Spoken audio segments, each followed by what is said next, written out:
Hello everybody, this is me Amin. Yes, Alex. And welcome to another episode of Let's Talk About. And in this episode, we're going to talk about a dolphin.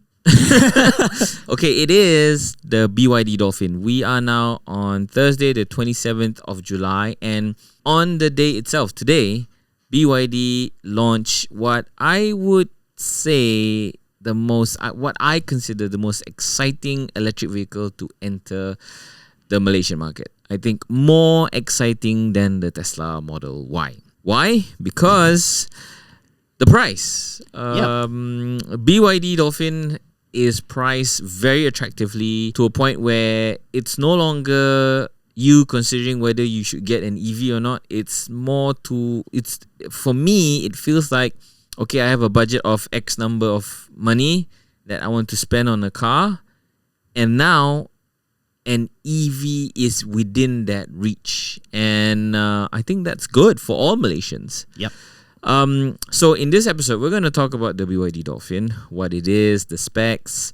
Alex test drove the car. I checked out the car, and we're going to talk about the plus and minuses about the Dolphin, whether it's good or not, and we're going to do some comparisons of this car with similar cars that's within the price range. And then we're going to talk about whether we're going to put our money down and get it. Whether if we had the money, whether we're going to get a BYD Dolphin or something else. First of all, the BYD launch today. Yeah. What was launched? And yeah. So basically, like we've seen the teasers all around, and even this car has been teased even during the launch of the Atto 3 about 7 months ago. So as you know, BYD, the biggest, one of the biggest, world's biggest EV manufacturers from China, they introduced the Atto 3, which is super popular. I would say that's probably the best selling EV right now because you can get like a electric SUV for about 169,000 ringgit, and that really disrupts that kind of price range in terms of SUV market. Like if you're going to buy a CX5 or X70, if you're in that market, right, that's something that entices you to consider EV because it's so attractive, less than 200,000 ringgit. And now for those people who complaining, EV is only for T20s, so expensive, 200,000 ringgit, all that. So now there's finally a EV that is affordable and it's not crap. Because the reason why I'm saying this is because previously the cheapest EV was like the Aura Good Cat. 130 plus thousand ringgit, and then later on there's the new cheapest EV in town, the Neta V, which costs like 99,000 ringgit. But that's like very basic, it's terrible because it only has 2 airbags, and then the safety features is like a Proton Saga, but you have additional passive cruise control. I think a shopping cart is better than an airbag. Yeah, and then there's a lot of issues with it. Like for example, you can't even adjust the height of the seat. So now steering wheel also cannot adjust. Yeah, steering wheels cannot adjust. It's fixed. And BYD Dolphin came in the picture, and this just disrupt, I think, cars that's priced 120,000 and below. And because it's just so good. And firstly, when you see the pictures, you all thought that okay, BYD seal, this looks like a compact hatchback. Sorry, BYD Dolphin. That's a different animal altogether. That's a sedan. That's another topic. So the Dolphin, right? So in pictures, it looks like a compact hatchback. Some people will see like an Iris or like a Asia even. But in reality, this car is actually bigger than you think. It's huge.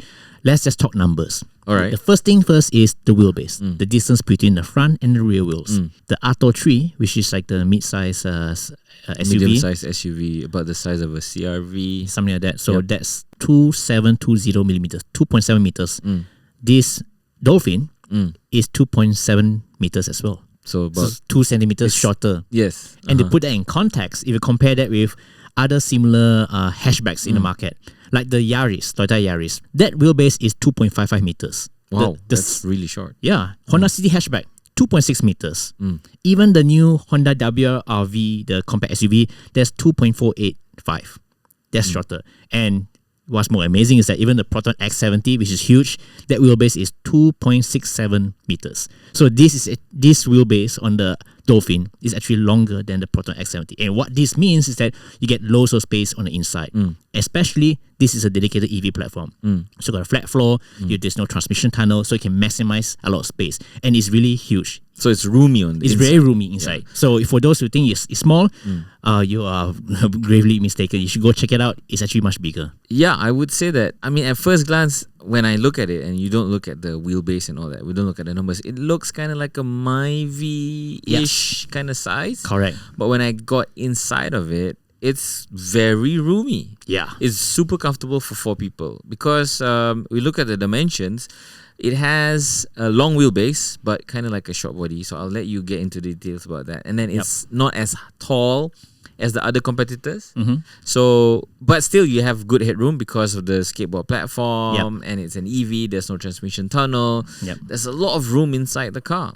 Actually, in terms of length, right, it's actually longer than the Toyota Yaris. It's actually taller than the Toyota Yaris. And it's also wider than Toyota Yaris. So overall dimensions, right, it's bigger than the Yaris. So if you can imagine in your mind how a Yaris looks like, and everybody seen a Yaris. Yes. And it's kind of, it looks big. Yep. It looks long. This one is bigger, longer, and taller. Yep. And has a longer wheelbase. Yes. So automatically it's roomier on the inside. Yeah. The only thing that's, I think the next competitor is the Honda City Hatchback. So Honda City Hatchback is slightly longer by maybe about 5 centimeters. That's about it. Which is nothing. Yeah. So it's amazing. So let's talk about the price and the specs. And the specs. Let's go down the specs. Yeah. So the thing is, before the launch, right, we were thinking like, how much will it cost? Because we all know that under the current policies by the MITI, so you can't have like a fully imported EVs that's priced under 100,000 ringgit. So the night before the launch, so we managed to have a sneak peek on the pricing. Suddenly appear on the website thanks to Japri, Sharp Eyes. So what happened? He was looking at the site. He was a buy one. So he was checking out the site and suddenly, the price is out. Oh wow! Yeah. Oh, that is actually a good sign for him. Yeah. So I it's a sign. I need to tell him that, hey, Japri, because he's considering you, right? Yes. And then it's like, hey, the fact that you went to the website and the price was there is a sign for you to get the car. Already, the stars are aligned. And okay, let's talk about price. So the advertised price is 99,900 ringgit for the standard model. That's below 100,000 ringgit. Yes, but of course, if you add the the other registration fees and all that, right? The on the road price, on the road fee. yes, without insurance is 100,530 ringgit for the standard model. To move up to the premium extended range model, the on the road price without insurance is 125,530 ringgit. So basically, the difference is 25,000 ringgit, and the differences is quite stark. I mean, in terms of the key differences is the motor, the battery, and also the suspension, and also the other nice extras. So let's talk about the performance. Okay. So the standard range model, you get like a 70 kilowatt hour motor. This is about 94 horsepower. 180 Newton meters of torque. So it's kind of like a typical 1.5 liter engine, I would say, or 1.3, something like that. Non-turbo. Yeah, 1.3, 1.4. And it has 45 kilowatt hour battery, a pretty decent size, with WLTP claim range of 340 kilometers on a single charge. That Pretty already decent. Yeah, that already is really, I would say, more than the Nissan Leaf, definitely more than the Mini or the Mazda MX-5, which costs a lot more than this car. Yep. So this is more than enough for city driving. And this car comes with 16-inch wheels. It has torsion beam suspension for the back. Yep. Okay. And moving to the premium extended range, so for 25,000 ringgit extra, basically you're getting like the motor and battery from the more expensive Atto 3 because it gets a 150 kilowatt hour motor. That's 200 horsepower, 310 Newton meters of torque, and it has a 60.5 kilowatt hour battery with a rated range of 427 kilometers on a single charge. So you get about 80, 90 more kilometers from this bigger battery. And I have to say, I wanted to add like in perspective, 60 kilowatt hour is quite a big battery for the price. And for this size like vehicle. Yeah. I think even in the Mini, you don't get that battery size. I think you get that battery size in a Kona.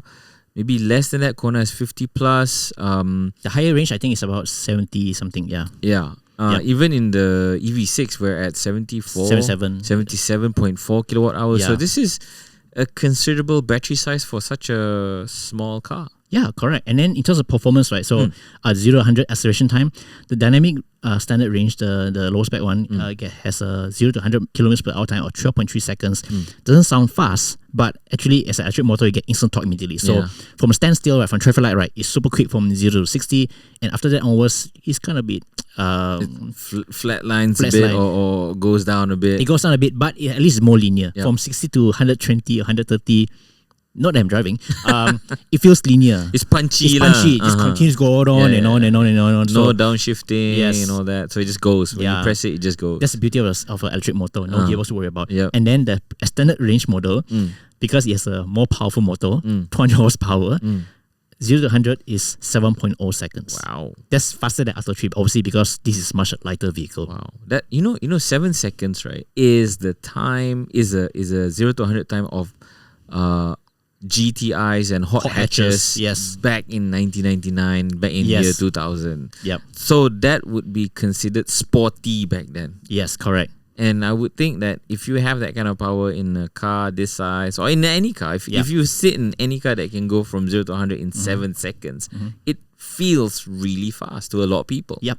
So I guess it's fun. Yeah, and then good thing about this is like despite the lower price tag, right? BYD, they do not compromise on the comfort, creature comfort features in terms of safety. You still get that massive 12.8 inch screen as you get on Atto 3, which is Android power, and it can rotate digitally, electronically. You just push a button or use voice to just rotate, and that can also support wired Apple CarPlay. Nice. And also you'll get like the full safety features like level 2 semi-autonomous driving features like adaptive cruise control with a stop and go traffic support, which I tried with works. There's lane keeping assist. There's even a rear cross traffic alert and braking. So let's say, for example, if you're parked in between two large MPVs and you want to back out, you can't see what's going on behind, this will actually help to look out for you, warn you if there's. It will alert you and it will stop the car for you. Yes. So that's a very useful feature. Yeah, that's something that a lot of cars in this segment don't have. And unlike other cars in this segment, which relies mostly on optical for the emergency or autonomous emergency braking and the lane keep assist, right? This has radar as well as the optics as well. Nice. And this also has 360-degree camera, which is pretty good. So it has a dash cam built in, is it? When you say 360 camera? If they use the same, if everything's the same as Atto 3, there should be a dash cam feature. I feel there should be a dash cam feature because on the center console, I still can find like SD card slot because that's used to record the videos. But I couldn't find the app in the displayed cars. Yep. And we were told that the software in the car is going to get like an over-the-air update to enable Android Auto. Yep. So currently the one that we tested at the launch, there was no Android Auto, but there's CarPlay wired. Yes. And hopefully there are other updates coming to the car as well. Do you know whether BYD sends their updates over the air? Yeah, over the air. Wow. It's like, I think the Atto 3 as well, when they launched, I think they don't even have a CarPlay as well, and then eventually they got update and just enabled. So pretty impressive. And then the whole infotainment system, right? You can tell it's Android because as you have the Android buttons, you can even do multi-window support, and you can do multi-window in the sense that you can have one showing the maps and the other one showing the showing Spotify. So it's 12.8 inch. 12.8 inch. So that's like the size of a laptop. Kind of. Yeah, and it's a big display. Yeah. I like it because we were playing around with it, and I like it because the interface doesn't feel weird or wonky, and it's familiar because it looks like an Android, so you kind of know how to navigate yourself through it. The navigation, the navigation I think is well thought out. I mean, it's okay. Some translations quite bad lah because Chinese to English translation, but it's still much better than what you get from the Aura Go Cat, which is like all over the place. At least this one is laid out quite well. Yeah, so it's because it's difficult, right? Because a lot of in-car entertainment menus that we see, for example, like the EV6, right? So it doesn't have a lot of features, so that's why it's simple to navigate. Yep. It has settings, and in the settings there's some limited capabilities. But in the Dolphin, and I would think it will be the same as the Atto 3. I've never been in the Atto 3. I've never driven the Atto 3, but in this one, it feels like it's so comprehensive. That's why there's a bit of a learning curve because there's so many settings that you can change, that you can customize. You can set up the split screen. There's voice command. Oh, voice command. I think this is probably one of the best voice commands I've tried because not only is it responsive, but it's quick. Yeah. I watched you do the demo, and you can do so many things like open all the windows, turn on the AC, set the temperature, open the sunshade, the sunshade, and we will talk about the sunshade and the panoramic sunroof. I think what we can say is we're quite really excited about this car, to be honest. I mean, in terms of if you look at the price, which is about 120 and below, you get all these features. The difference between the premium version and the standard version is that you get bigger wheels, huge, more powerful motor, a bigger battery, and the panoramic sunroof. Yes. That doesn't come in the standard version. So that's for 30K extra. You get 25K. 25K extra, but you get all the bells and whistles in terms of the safety equipment. We have lane keep assist. Yes. Adaptive cruise control. Automatic cruise control. Traffic follow. Yep. Does it even come with auto steer? Auto steer, you're saying like adaptive cruise control? Yes. Lane keep assist? Not lane keep assist.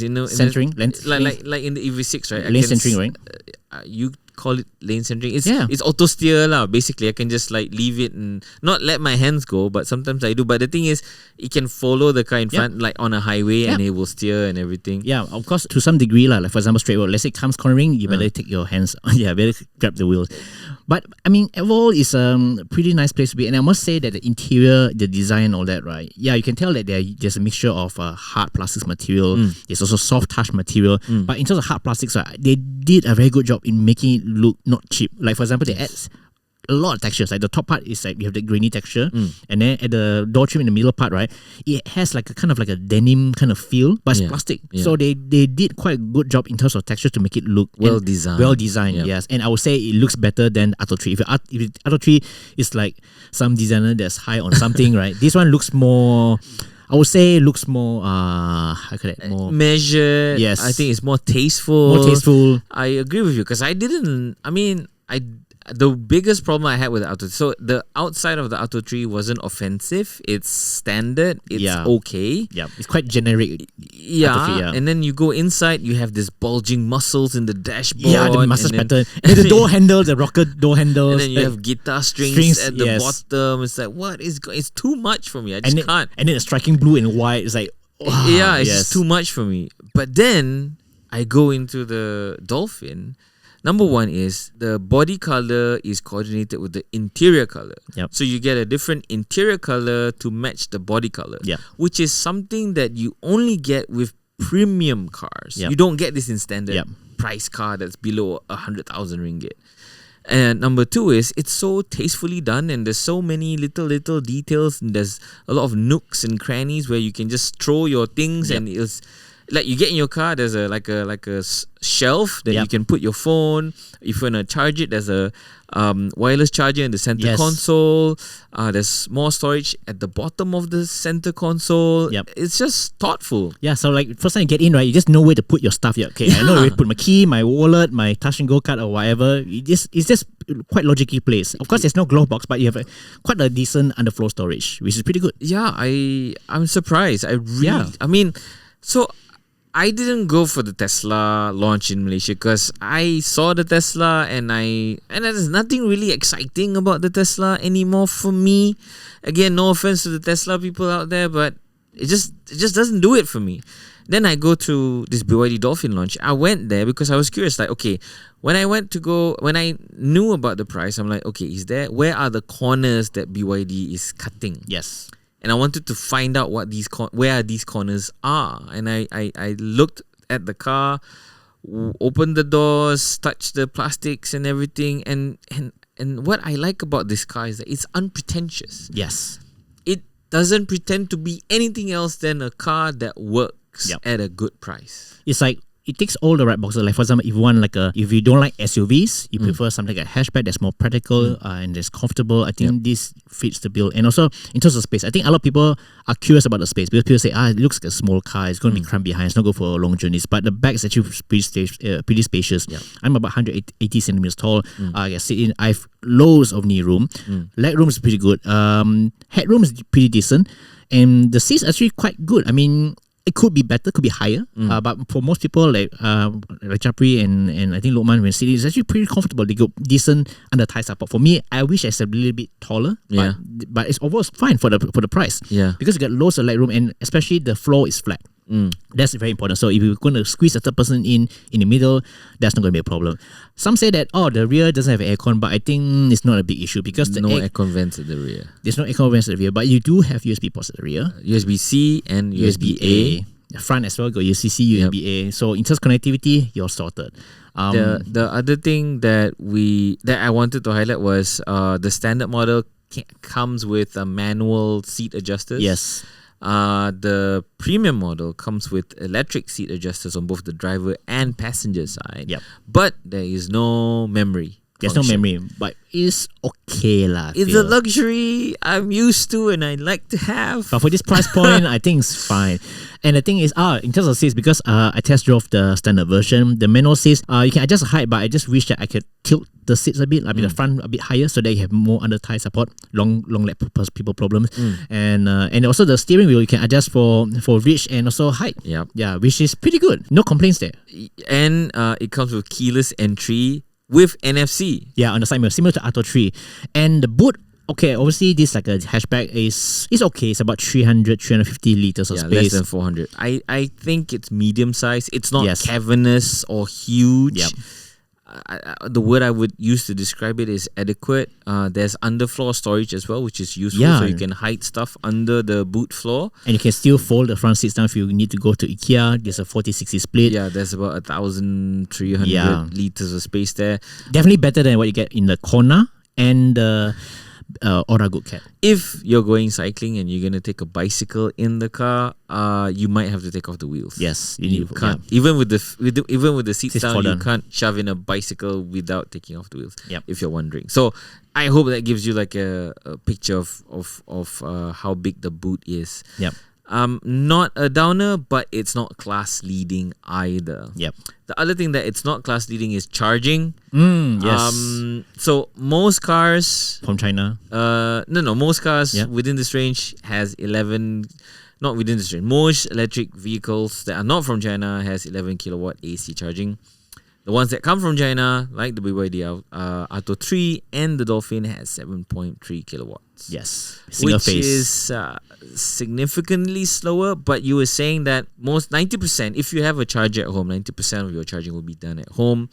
And most of the time, it'll be done overnight, like over 8 hours. So that's more than enough to charge the car from 0 or from below 10% or 10% all the way to 80, 90%. Oh, speaking of charging, because since we're talking about charging, BYD has a blade battery system. So apparently it's different Chemicals, different chemistry. Yes, because LFP batteries versus NMC. So normally most of the EVs, they'll recommend do not charge to 100% all the time because it's best to keep it like 20-80% range. Do not To take charge. care of the battery health. Yes. Yep. So for BYD, they say that there are people saying that okay, for BYD blade battery, it's okay to charge 100% without degrading the lifespan of the battery significantly. So if you really want to maximize the range of 340 kilometers, you can just charge 100% daily if you want to. Really? Yeah.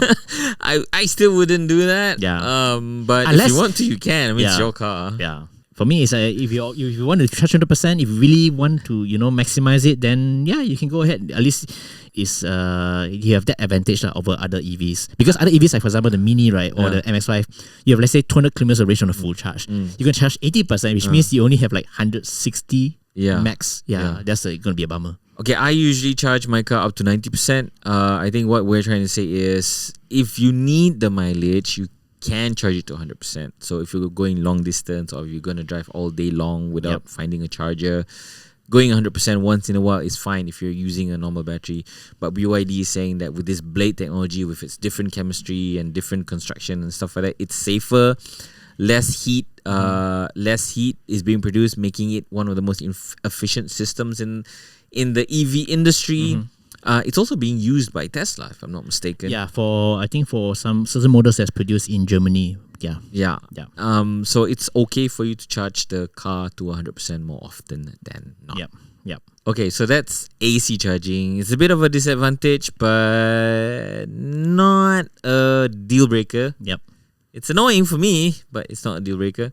Then there's DC. For the standard variant, it's 60 kilowatt Max. Yeah. and then for the top of the line premium variant, it's 80 kilowatts. So BYD says it will take 30 minutes to go from 30% to 80%. Yep. Which I think is still slow.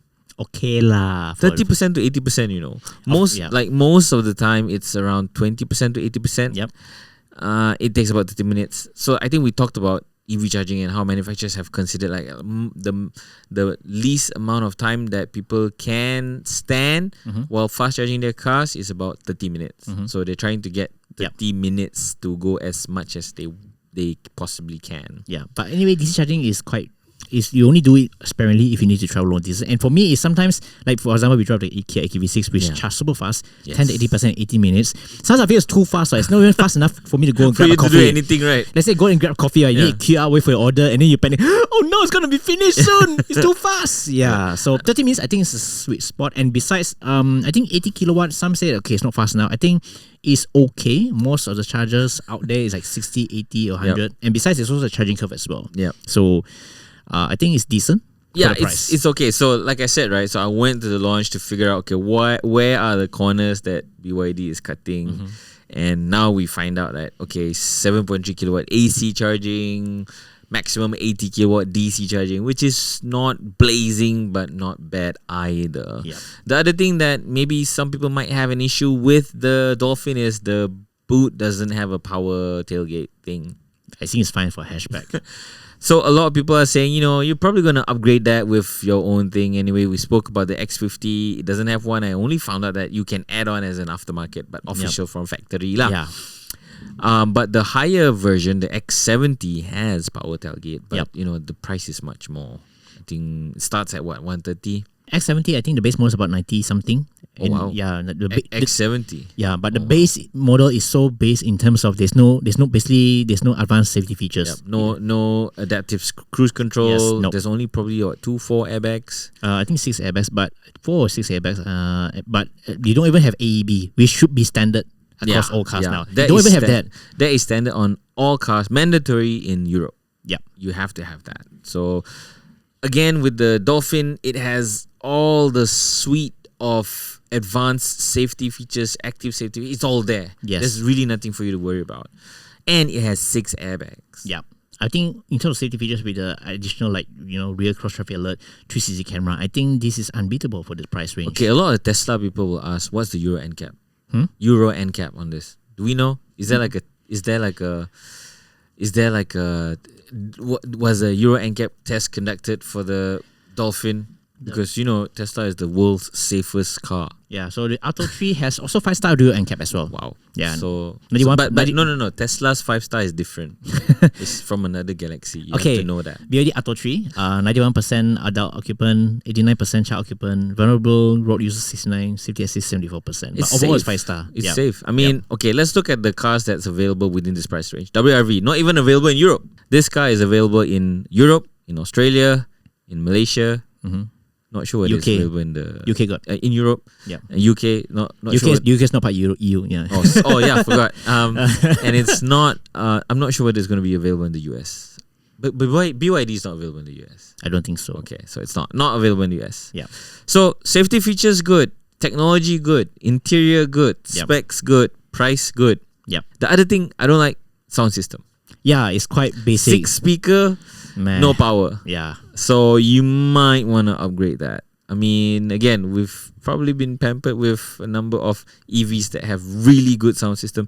Mercedes, Volvo, and you also said Tesla. Yes, Tesla. Oh my God, it's a movie theater on wheels. Okay, yes. I will take that. I didn't try it, but okay. But come on, it's 100,000 ringgit car. Yeah. No, not 100,000. 200,000, 190. No, I'm talking about this one. The Dolphin. Okay. So give it some slack. I mean, okay. No, I cannot be biased. I have to be critical. Yeah, let's leave no stones unturned. And another complaint for me is the tiny instrument cluster in front. It's smaller than motorcycles, I feel. It's 5-inch or something. It's super small. It's like I think our smartphones have bigger screens than that. You're talking about the dashboard, right? So yes, the instrument cluster. Okay, let me just explain to those who are listening to us on podcast. So usually on normal, like our EV6, it has 12-inch dashboard and a 12-inch entertainment console thingy majiggy. So it's like a huge lengthy display like that. So it's big and you can see all the high def, icons and all that very clearly, and it's bright. So I guess that's where BYD cut corner. So it's a small binnacle that sits nicely inside the space between the 2 spokes of your steering wheel. Yep. So the good part is it doesn't block the visibility. view. Yes. When you're looking at that binnacle while you're driving, The bad part is it's kind of like low res and low power. It's not bright enough under the sunlight. You were saying when you were driving. Yeah, I wish it's a hood because it can get really glaring. And another thing is a lot of the advanced safety features, right? Like the speed limit alert, autonomous steering all that. Yep. Yeah, all tiny icons. Sometimes the car keeps beeping, toot, toot, toot, what's going on? And then I see something flashing, but I can't really see it. Yeah. So that could be a problem, especially for those who are not familiar with technology. And if it's the first time that you're driving a car with a lot of this automated features, safety features, monitoring features, the bings and bongs can really get overwhelming. Yes, I must agree with that. And sometimes something's happened, you just don't know what it is. And like, for example, the database cruise control and then with the lane centering assist. So I just leave my hands off the wheel for a while. And then normally the cars, they will always remind you to put your hands on the wheel because this is level 2, not level 3. Yep. So you must have your hands on the wheel. So if you can't detect your hands, right, they normally flash, okay, put your hands on the wheel. This one, just flash the steering symbol for like maybe half a second. Then, and then what's going on? There's no message, there's no text saying that, okay, put your hands on the wheel. So that's not very clear. Yeah. That could be a problem. Actually, that can be a problem. And then the bings and bongs are quite annoying. Oh my god! Like for example, this there's like a sound pack, right? So like signal lights, right? The signal indicator, right? They have different sounds. So left and right normally it's like same sound. Tack tack tack tack. This one, right, is very funky. Like turn right is tack tack, and then the other direction tack tack. I mean the designer went high again. Yeah, and then for example, you know that most EVs, because they're so quiet, there's this pedestrian audio. It's like if you drive less than 30 kilometers per hour, they'll emit like a sound to There's like an external speaker that will emit like a hum to tell people, hey, there's a car here. And the BYD, I'm sure you can change the themes, but the default one which they enabled during the test drive, right? It sounds like you're driving an ice cream truck. It's like like some chimes and all that. Like, what the hell, man? Like someone selling ice cream or what? Especially when you come to complete store traffic light, you can hear it. Oh my god! It's like it feels like you're driving an ice cream truck. I'm sure you can turn it off, but I don't think you can turn it off. But you can change the themes. But is that available? Do you know whether that's available on the Auto 3? Yeah, it does. I remember Auto 3 has sounds, but I'm not sure whether that's exact theme. Okay. But normally these sounds, right, is supposed to be must be correlated with the speed. This one's like the same tone, regardless what speed you're driving it. Like whether it's 10 or is it 5 or is it 30, it's the same sound. So that's where they cut the corner. Yeah, I mean, it's a problem that can be fixed. So hopefully, maybe based on feedback, they can push an OTA to fix this up. I mean, I don't know. I didn't drive the car, so I take it from you that it sounds weird and maybe borderline embarrassing. I'm not sure. I don't know because I didn't ask you around. But the thing is, that can be overwhelming. I mean, the sounds, the chimes could be better design. I mean, this sounds like a. Our harsh opening is like designed by some, like the same guys who made the Chinese Bluetooth speakers. Like there's lacking finesse in terms of the sound. Yeah. I mean the detail and the finesse. Yeah, like that small little bit of quality that makes it premium. Yeah, like like how Samsung, when it comes to ringtones, right? They actually go to great lengths to make sure it sounds right. It must sound like water dripping on pebble or something like that. It's lacking that. Yes. Yeah. Okay, I agree. I guess where else they cut corner is in the tire. So it comes with this, what, King Long, Ling Long. Ling Long tires. With Dolphin logo on it. Yeah, 3 dolphins exactly on tires. So Ling Long tires. Again, they went overboard with the dolphin theme, I guess. I don't know. Other than that, there are really nice details on the interior. I quite like the seats, the front seats. They look really sporty, like bucket seats. Yes, like vegan leather, and you get it for both models, so that you won't get penalized for getting the cheaper model. You still get the same seats. Yeah. Talking about space, there's no frunk if that's a big deal for you guys. So there's no point for you to open the hood because there's really nothing there except for a coolant reservoir, a washer fluid reservoir, and you can see the motor. Even the motor doesn't have like a cover. Yeah, it's like, oh, there it is. That's you want to see the motor? There. Okay, so that's in not so much of a nutshell, but that's the car. And summarizing it is like it's a good car. Yep. Good price, good technology, good safety, good everything. Comparing it with the others, I don't know. I think what is the best car that can fight the BYD Dolphin? I think in terms of price, I think the direct competitor in terms of something that's fresh and new on the road will be the Honda WRV. That is priced about 108,000, 100,000, 110,000 ringgit for the top spec RS model. Yeah, but I gotta come in and say the WRV was designed for third world country markets. It's from like a Brio, which was a BRV, and then now it's a WRV, and it's basically a 5-seater version of the BRV lah. Yeah, and I've been like the BRV is okay. So for this one, you try to look really hard to see where the corners are being cut. For the BRV, you can see where the corners are being cut. Yeah. It feels like a cheap car, but at least this one you can see, they actually put more attention to detail. It feels much more than it's worth. And also another thing about the WRV is that outside, I think the new WRV looks pretty good, but once you step inside, it feels like a Honda from 2 generations ago. It doesn't feel special. That's where they cut the corners. Yeah, so make it cheap. Yeah, so at least the BYD Dolphin, I would say outside, some might say it's a bit boring, especially the front, but inside it feels really special. I feel like you're driving like a more expensive car. Yeah. And BYD has really good efficiency. I mean, there's so many good points. I don't want to make this show sound like we're like a sales pitch. Really trying to say that this is a good car and there's nothing wrong with it. We also take note that there was like a website that said that, Top Gear reviewed the car and they didn't like it. I mean, Alex drove the car, Chapri drove the car. They came in with some notes saying that it's kind of soft. Yes, it's kind of soft. Soft, but in a sense that it's comfortable. Yes, if you're looking for a car that's comfortable to drive your family around, because some people prefer some more comfortable, right? Yeah. I think this fits the bill. But if you want something that's more engaging, something you want to drive like a sporty or hooligan, right? I would say that the Aura Good Cat, the Kona, is a much better car to drive. It feels more chuckable around because it has the right firmness. This is just soft. I mean, nothing wrong with it. For me, when I drove the car, I drove until 80 kilometers per hour. I think no big issues. It's just that when I drove a bit higher, I don't want to mention the speed. Once on the highway, normally there's these joints on the road. Yeah. So there's one time I tried to overtake, and then he hit the joint. It kind of feel a jump. So I'm not sure, is it because of the suspension setup? Because because the one I drove is a standard model, so that's lighter because it's a smaller battery, and it also has a torsion beam. So maybe, I don't know, maybe the higher spec model, because it's a bigger battery, is heavier. Heavier cars tend to have stiffer suspension, and that use multi-link, so maybe that might ride differently. I'm not too sure. It might be better, yeah. Yeah, because Atto 3, John tested it. He loved it. I mean, it's comfortable, but no major complaints. It's comfortable. In fact, he said that he thinks that feels better than the Mercedes, which is overly soft. That's what he said. Okay. So also not a deal breaker. For me, not a deal breaker for its intended purpose. If you want a comfortable car to get around with your family, I think it fits the bill. If you want something more engaging, of course, I think you might want to look for something that has a little bit more of a firm suspension. Basically, don't think of it as a sports car. Yes. Yeah. I mean, it can go from 0 to 100 in 7 seconds. I did say that's like a sports car way back when. I mean, maybe it could be the King Kong Ning Long tires. Maybe it's tires, yeah. I mean, like I said, I don't know what these tires are, where they're from. I don't even know what their pedigree are, and whether they're any good.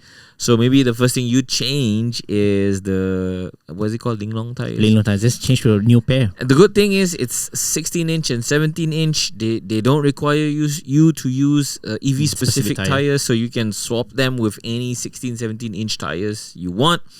And 16, 17-inch tires are not expensive. Yeah, at least more normal size, I guess. Yeah, not like 19-inch or 20-inch tires that cost 2,500 for EV specific. Oh my god. Okay, let's nitpick. Wait, we're comparing cars, right? So we have the Honda WRV. I guess the more popular one would be the City Hatchback. Not the RS version, right? For this RS price. Version. RS version is about 107,000 ringgit. But it's a 1.5 non-turbo. Does have hybrid. Yes. So electrified. So kind of like EV. Performance-y drive. Is it a plug-in hybrid? No, it's basically like a range extender type. So basically is that Honda thing, right? Yeah, Honda, the IMD technology, which is pretty efficient. And of course, in terms of performance, right, that one, I think 0 to 100 is about, 12 seconds as well. So quite similar. Wow. And it probably maybe have a higher top speed. So we didn't. So, okay, BYD has not mentioned what the top speed of the Dolphin is. It's kind of like a mystery. We try to check online. We can't find it either. But my friend say, not me, my friend got test. Trusted friend, 150 reliable one. Can go across 150. Cool. Yeah, not me.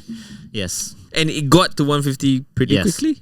pretty quickly. It's linear. So basically, from like I mentioned, Your friends say lah. Yeah, my friends say. So basically, 0-60 is fast, and then after that it'll start to taper down. But at least the acceleration from there is quite linear. So highway driving should be okay also. Okay lah. But of course, don't do that all the time. It might kill efficiency. And despite that, right, my friend, despite driving like a hooligan, the efficiency is about 15 kilowatt hour per 100. That is very good. That's pretty good. I struggle to get 15 on my EV6. I only get that during like crazy traffic jam, and it take me about 40 minutes to get to work. When I'm like really behaving with the throttle, I probably get 16. Yeah. At the best. Yeah. At the best. Yes. 15, well, it's being tested by many people. Yeah. That's... I mean, BYD is known for efficiency lah. I remember John telling me when he was testing the Auto 3, he was driving it like a tester. He got like 16, not 17, a hooligan, a tester. And yeah, he got 16, 17, not even 18. And that's including like the car being switched on and taking photos and all that stuff. Yeah. Yeah. And it's because I think there are some people who say that when they test the BYD, the only BYD, apparently it delivers more range than claim. We gotta get a test unit and really find out. Yeah. Okay, back to cars. I guess for me, the most popular one that's really close to this that I would think I would consider getting is maybe the X50. Okay. Because 1.5 3-cylinder, turbo, got power, better handling. Yes, handling definitely will be better. And it comes with all the technology. Yep. And proper, same airbags. And it's 6 airbags. slight. I would consider larger. Boot. The boot might be larger. Boot. Because it's longer. X50. Yes. X50 is actually quite small. I think it could be similar or could be smaller. I feel because X50 the boot's quite small. If you want space for the money, I think you should go for X70, a lower spec if you want space. But X50 driving, I think it's good, it's fun. Yeah. Just that the space behind is not as great. Yeah. Yeah, the boot especially. Yeah. Okay. And the X50, the top spec is about 113,000, 115,000. Yeah. X50. Yeah, 115. Yeah. Wow. That's cheap. Flagship. Yeah. Wow. And it's powerful, 1.5 turbo. What about 170 horsepower or something like that? Right? 175 horsepower, 255 Newton meters of torque. That's not bad. Yeah. It's still one of the best value buy in terms of power to price ratio. Okay. Now, we've compared it with ICE car. With EVs, there's no EV that's within this price range. The cheaper one we mentioned, the Neta V, we did say in the previous show, don't bother. Yeah. It's a rip-off. Closest would be the Atto 3. There's an Aura Good Cat as well. But it's messy, man, that car. Actually, the car, look is nice. The look's nice. The drive is good. I like the drive. Yeah. The boot is tiny. I think the biggest scene of the car is the interface. The UI is terrible. And then the thing is, like for example, at least the BYD Atto 3, right? You want to enable cruise control, all that. It's so easily controlled on the steering wheel. Yep. You got big screen, you can do whatever you want. Adjust icons easy. The Go Cat, the interface is just horrible. Everything's buried into settings, and it's gonna be super tedious, man. And even like the screen, some part of the screen, like for example, you want to change volume or aircon, it's partially blocked by the steering wheel. So it's not that great. I think they didn't really think of the user interface. Yep. It's like they make a great car and then the UI and the touchscreen is like an afterthought. They're like a reverse Tesla. You know, like Tesla is a good software company. Ecosystem software first. And the car is not so good, but but ecosystem is great. Yeah. But this one is like the car not so good. The car is okay. Great. The interface, like do last 5 minutes we rush the software. Get an intern to do it. Yes. Yeah. Okay. So still, within the range of 100 to 130, this is a winner. Yes.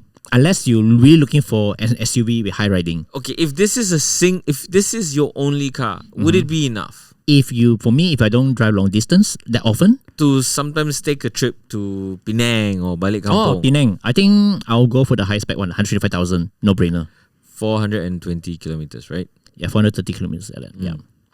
Because we mentioned, right, there's a lot of DC charging up there, and also another thing we forgot to mention is that if you buy the BYD Dolphin, the first I think 800 customers, the early bird customers, you get 1,600 ringgit of charging credits, either for Gentari or for Charge EV. Yeah, that should last you probably. If you have a charger at home, that can probably last you for years, or if you do that every day, maybe can last you maybe 6-8 months, depends on how much you charge. So that's pretty good value for money.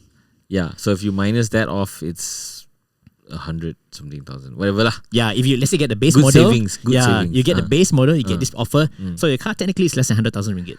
Okay, That's good. And then you also mentioned, since you're talking about packages, Sime Darby is also offering what they call standard service packages. We're not going to go into details, but I'll just read what's available. So there's a standard service package of 3 years that costs 1,688 ringgit. So that's 3 years or 60,000 kilometers. 6 years or 120,000 kilometers is 3,888 ringgit. And then there's 8 years to 160,000 kilometers, which is 4,888 ringgit. This service package includes reducer oil service, air conditioning filter service, brake fluid service, drive motor coolant service, air conditioning refrigerant service. And then on top of that, there's a plus package. So 6 years or 120,000 kilometers, you pay 7,888 ringgit. Or 8 years, you pay 12,888 ringgit. For a service package that includes windscreen washer fluid replacement, wiper blade replacement, front and rear, remote control battery replacement, 12-volt battery replacement, brake pad replacement, front and rear, brake disc replacement. I mean, for 6 years, you're not going to replace your brake disc lah. Yeah, but I guess for people who want to get a car and you want to...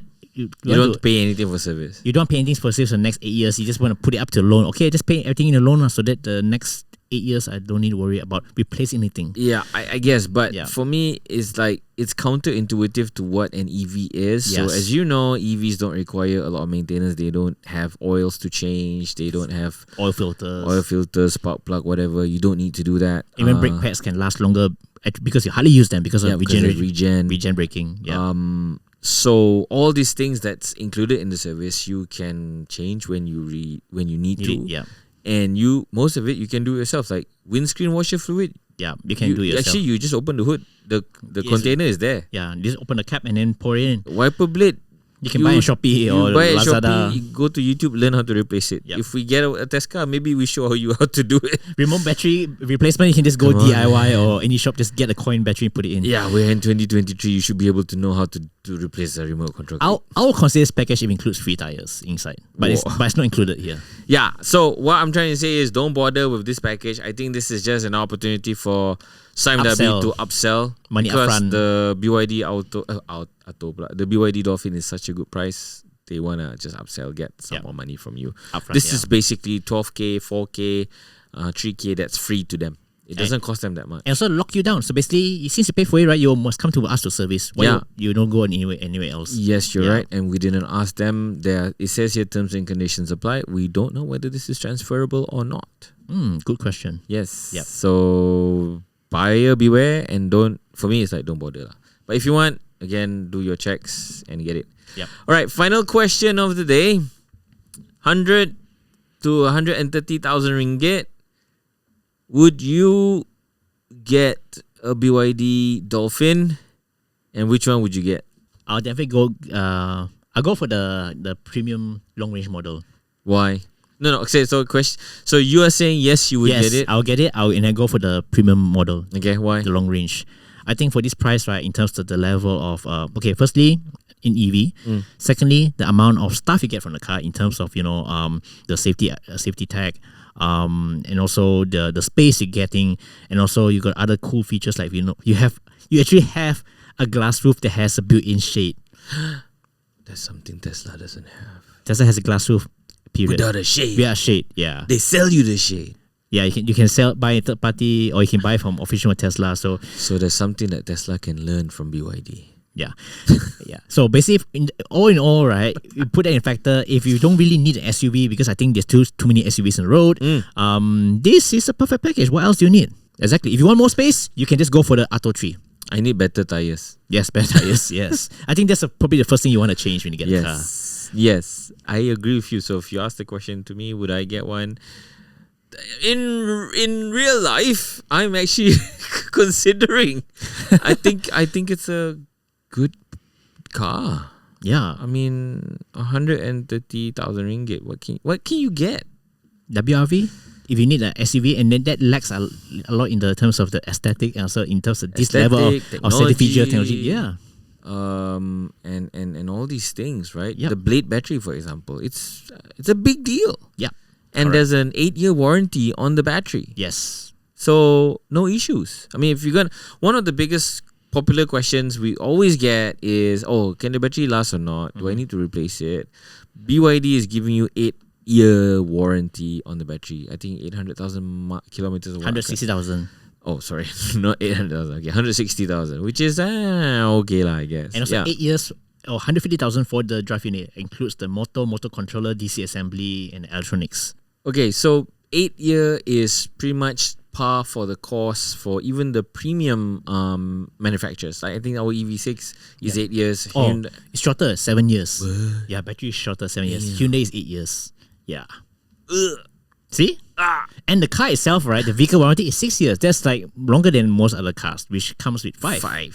And some comes. And if you're BMW, you gotta pay extra. Hyundai as well. So Hyundai, even Ioniq 6 and Ioniq 5 is 2 years standard. You want 5 year, you need to top up 10,000 ringgit. So this is included with the car. Yes. So it's hard to argue in terms of value proposition, in terms of warranty. This is such a good deal, man. It's such a good deal. Yeah. Okay, guys, tell me if I'm wrong. I mean, or if you have any questions, let me know. I was telling everybody, my journalist friends at the BYD launch and some of the BYD people there, I said, hey, this is the most, to me, I mentioned this at the beginning of the show as well. I think this is the most exciting exciting EV that is launched in Malaysia this year because of the technology, because of the price, and because of how competent it is as a car. Yep. It's not pretentious. I'm not going to say that it's a sports car. I'm not going to say that it's a performance car. I'm not going to say that it's a luxury car. It's just a car that, okay, guys, let's design a car that is as good as it can be for the price that we're asking for. Yeah, and also like we always get feedback, right? Oh, EV is expensive. Yeah, we know pricing is always an issue, but finally there's an option that's more affordable, more attainable. And despite the 100,000 ringgit policy limit for EVs, this is not just the cheapest EV. This is like one of the most value for money cars, period. Yeah. Because it really undercuts others in terms of the specs and offering in the space. Yeah. So that's quite remarkable. And of course, some people say, well, in China it can be cheaper. Yes, understand it can be cheaper. But despite all that, if you compare this with other offerings in the market, this is super competitive. Yes, I agree. And yeah, I think you wrapped it up pretty well, Alex. Yeah, I think that's pretty much it, guys. So, what do you think? Do you have any questions about the BYD Auto again? BYD Dolphin. I always mention the Auto because Dolphin is the first car launch in Malaysia that represents the new line of BYD. I forgot what is it called.